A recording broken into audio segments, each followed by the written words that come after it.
7:38 right now. This morning, a Washington lawmaker is demanding action after we learned a train derailment and explosion last year in Whatcom County may have been an act of sabotage. Q13 reporter John Hopperstad just spoke with him. John?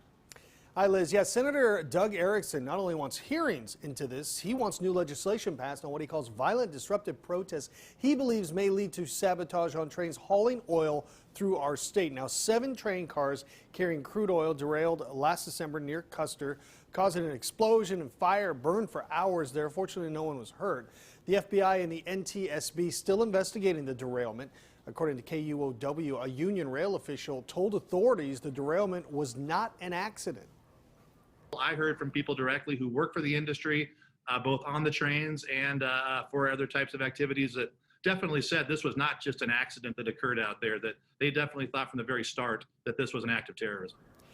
And just a month before this derailment, 2 people were charged with tampering with tracks in that very area there. The senator believes the rhetoric around climate change has gotten too heated. He's pushing people to engage in acts of terrorism. Again, the investigation into this incident still ongoing.